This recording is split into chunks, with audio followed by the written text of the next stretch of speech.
Nos últimos tempos é comum ouvirmos muito sobre a IA, que é a inteligência artificial.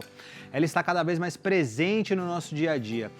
Mas você sabe quais são os seus direitos diante dessa tecnologia? E para esclarecer esse tema, recebemos via Skype o advogado especialista em crimes cibernéticos, doutor Luiz Gustavo de Urso. Seja bem-vindo, doutor. Tudo bem? Muito obrigado por aceitar o nosso convite. Prazer recebê-lo aqui, viu? Boa tarde, doutor. Boa tarde. Boa tarde, Leonardo, Carol, boa tarde a todos que nos acompanham. Luiz Augusto, não vou fazer a correção no ar, mas é muito próximo, então você está perdoado. Desculpa, doutor, desculpa, perdão, viu? Desculpa. Luiz Augusto, doutor Luiz Augusto. Isso. Obrigado, bem-vindo, viu? Doutor, para a gente começar aqui nesse bate-papo, para a gente entender um pouco mais, quais são os direitos de um cidadão diante a inteligência artificial que hoje ela está tão presente não só na nossa vida pessoal, mas também no profissional? Carol, toda vez que alguém vê falar de inteligência artificial, pensa que às vezes é uma tecnologia ainda muito distante das nossas vidas. Mas a verdade é que quase todo mundo usa uma inteligência artificial praticamente todo dia. Quando alguém acessa uma rede social, tem inteligência artificial recomendando conteúdo. Quando alguém usa aqueles aplicativos de trânsito para saber o melhor caminho, etc., tem uma inteligência artificial que sabe calcular muito bem o caminho.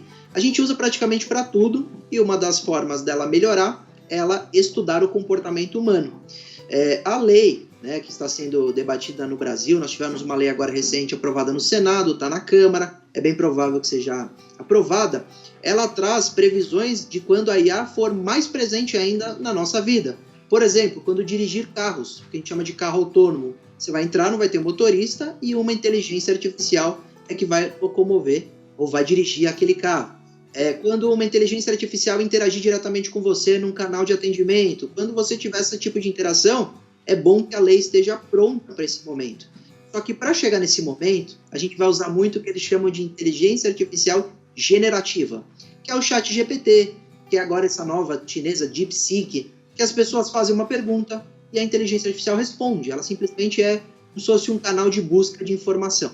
Só que para ela responder cada vez melhor, para ela ser cada vez mais inteligente artificialmente, ela precisa estudar o comportamento humano, como eu disse. E aí que entra o direito das pessoas de saber quando estão interagindo com inteligência artificial, de saber quando os seus dados estão sendo usados para treinar inteligências artificiais, de saber quando de fato aquela inteligência artificial pode ou não fazer alguma coisa. É isso que a nova lei tenta delimitar no Brasil.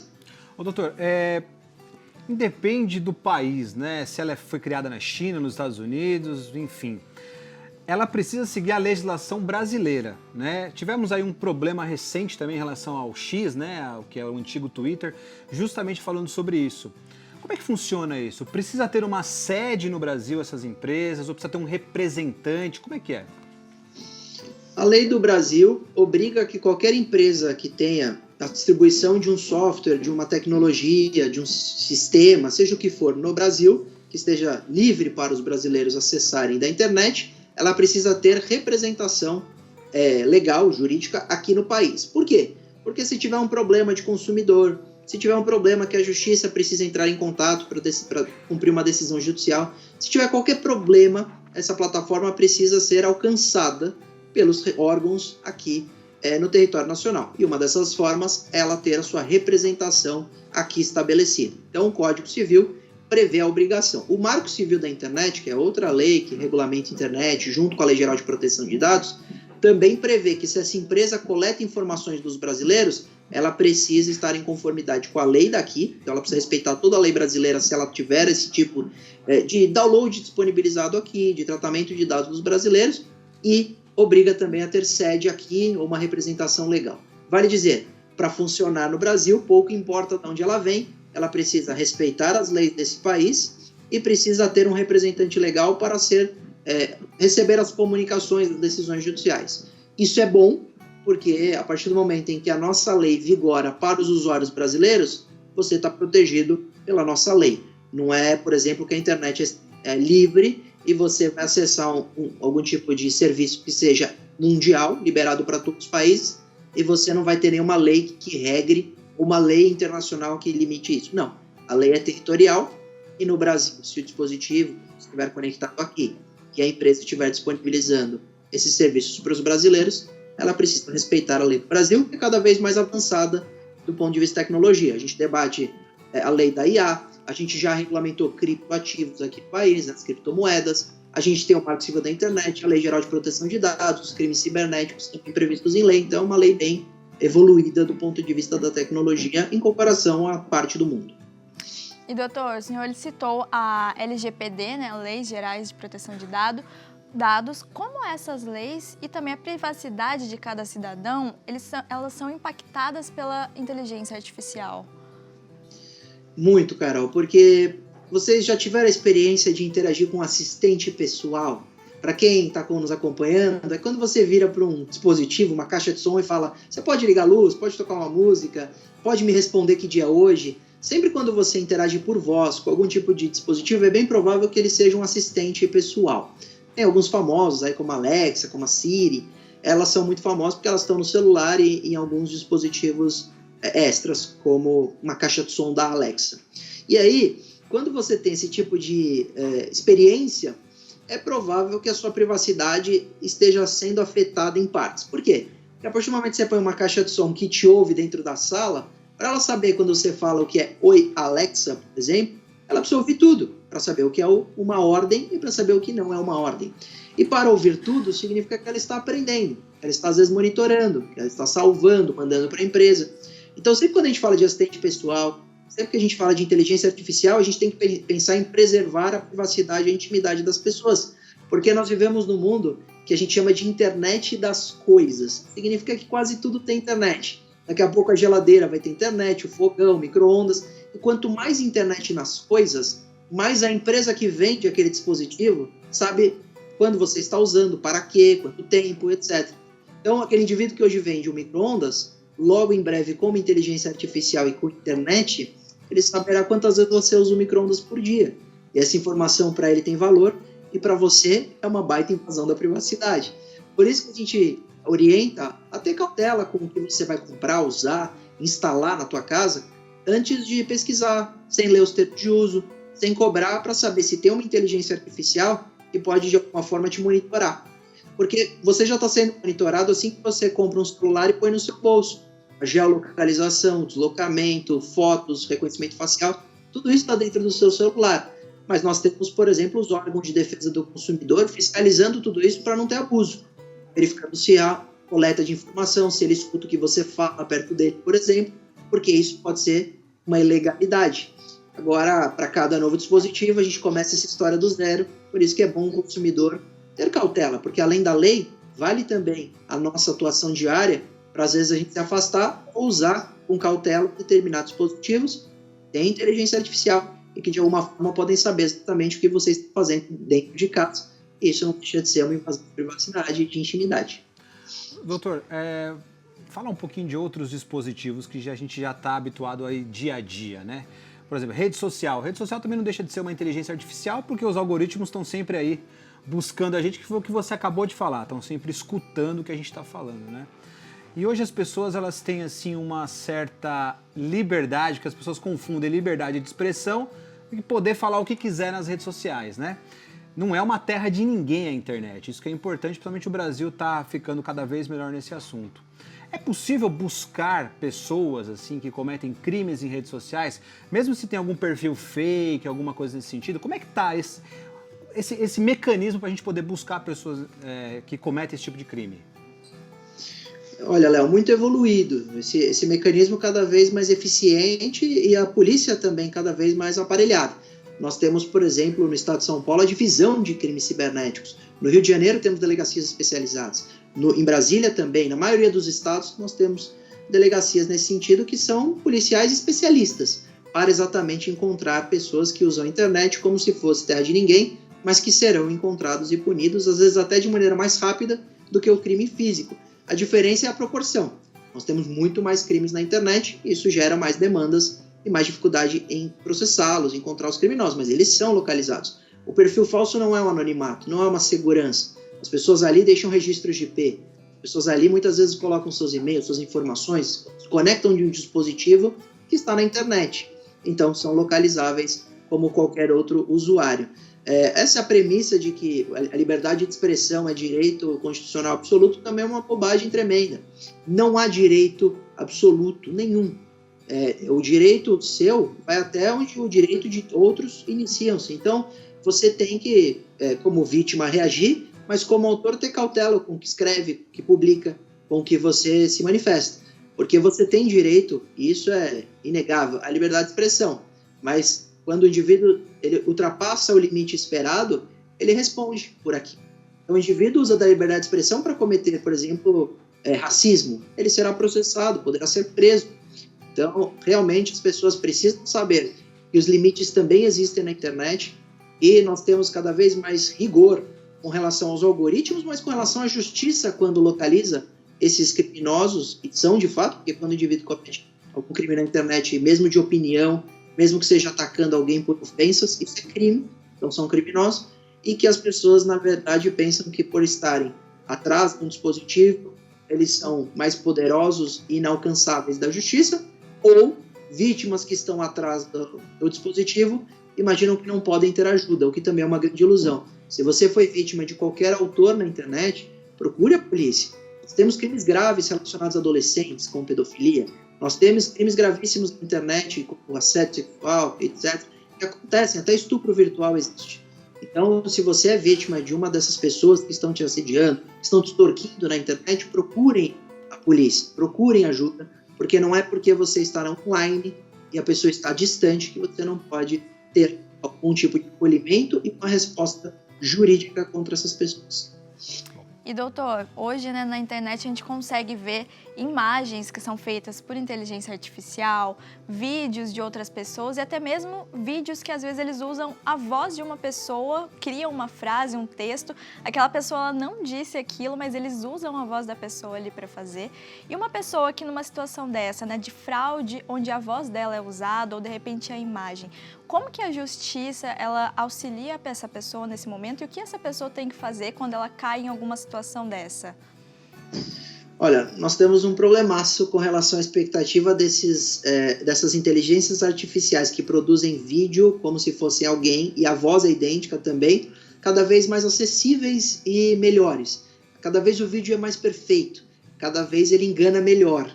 E aí muita gente usa isso para o bem, ótimo, para produção de conteúdo e para que se barateie produções de filmes até, isso é muito bom. Mas tem um lado que é o ônus grave dessa plataforma, desse tipo de atuação, que é usar para o mal, usar a imagem das pessoas para se passar por elas, para tirar o dinheiro de familiares, para tirar dinheiro de diretores de empresa, para cometer crimes. Então, a premissa, primeiro, é a prevenção, a preocupação absoluta e a desconfiança de tudo. Não é porque você viu alguém, ouviu a voz, que isso é verdadeiro. Entre familiares, eu digo até para combinar uma palavra-chave, uma história que você vai questionar sempre quando vê alguém que pede dinheiro. Mãe, preciso que pague essa conta. Tudo bem, mas qual é o dia do seu aniversário? Qual é o nome do nosso cachorro? Qualquer coisa que você combine, que sempre será questionado, mesmo que o vídeo seja recebido ou uma videoconferência, uma videochamada seja realizada, porque tudo isso pode ser falso. Hoje, uma inteligência artificial pode entregar um vídeo perfeito em segundos. Então, diante disso, que vai piorar muito agora com as novas tecnologias, as pessoas precisam se precaver. Com relação à reação de quem tem a sua imagem usada, da mesma forma poderiam procurar a polícia, o uso indevido da imagem para cometimento de estelionato, etc., é crime também, e essas pessoas precisam da investigação para encontrar, e esses serão punidos com as investigações. Doutor, você falou aí em relação a DeepSeek, né, e o ChatGPT. Você, como especialista, como é que você enxergou isso foi uma avalanche no mercado, né? Todo da inteligência artificial. Não só com isso, numa tecnologia geral. Você, como especialista, como é que você enxerga a introdução desse novo dispositivo aí chinês que entrou no mercado hoje? Com preocupação, mas com entusiasmo. Preocupação porque a plataforma vem, às vezes, como essa plataforma, por exemplo, é de código aberto, ela poderia ter alguém alterando o seu código-fonte e liberando para produzir conteúdo pornográfico falso, por exemplo. Então, preocupações com relação à liberação dessas ferramentas de maneira pública, sem muito teste, sem muita validação, sem muitas leis e sem muita experiência social para as pessoas estarem prontas para o conteúdo falso. com entusiasmo, porque são ferramentas que produzem conteúdos muito bacanas, do ponto de vista ético, e que vai ter uma aplicação muito legal para a economia, para os trabalhos humanos, um auxílio às vezes para a justiça também, para ter mais celeridade. Ela pode ser usada para o bem e vem com muita força. Inclusive o lançamento eu vejo um ponto de vista bacana, porque gera concorrência, não fica todo monopólio em empresas americanas. Eu vejo isso como um lado bom. O lado preocupante para toda a IA, seja chinesa, americana, europeia, é que essas ferramentas são disponibilizadas muitas vezes a público sem muito controle. E aí hoje a gente não conseguiria nem controlar o que é verdadeiro ou o que é falso na internet. Isso me preocupa profundamente e eu tenho bastante medo de como a internet ficará a curto prazo se a gente não controlar isso rápido. E doutor, falando um pouco de fake news, né? Como que a fake news, a relação da inteligência artificial com a fake news, como que ela impacta nas fake news e como que a pessoa, o cidadão, ele consegue filtrar? Tem alguma ferramenta que ele consegue ver se é real ou não aquela informação, aquela imagem, aquele vídeo, para que ele não caia num golpe, para que ele não acredite em alguma notícia que de repente não é verdadeira?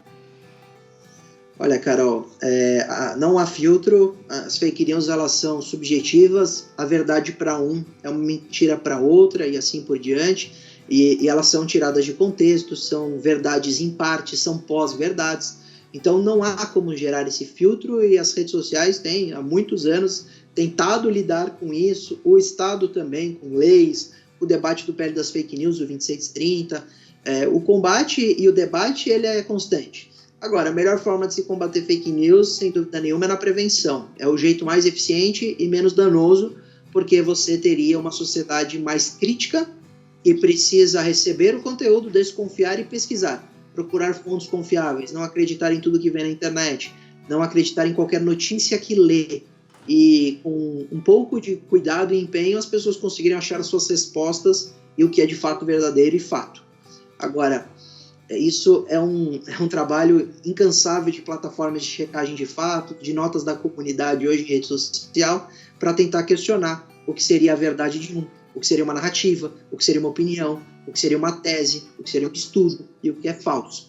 Então, esse não é um tema fácil de solucionar a curto prazo, é um problema mundial e que eu espero que as pessoas se tornem críticas para que se tenha um conteúdo recebido nas redes sociais e a primeira reação é perguntar, será que isso é verdade?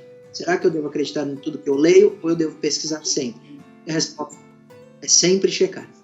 Doutor, para a gente finalizar aqui, você consegue enxergar assim, um futuro ético para a inteligência artificial?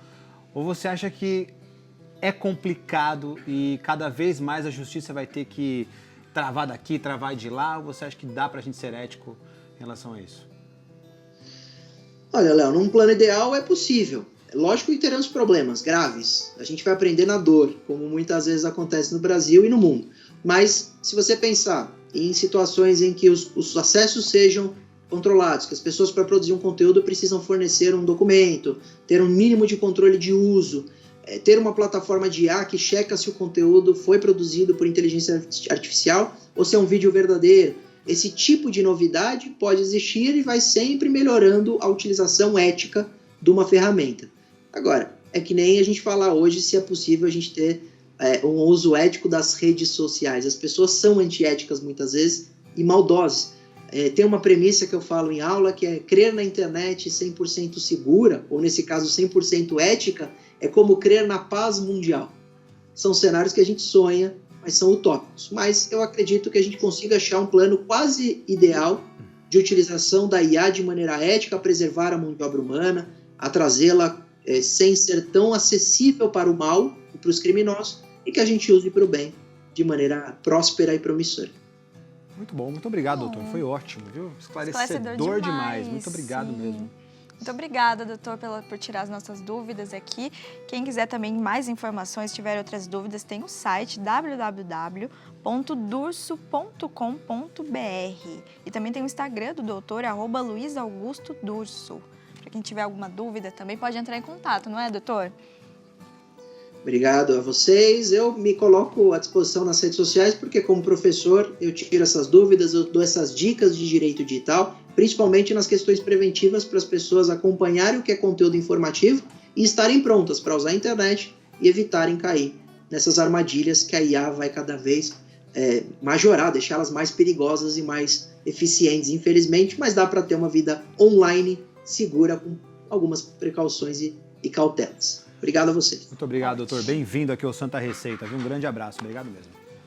Bom, Léo. Muito legal, né, Carol? Muito bom. Gostou? Usar de forma consciente, né? Exato.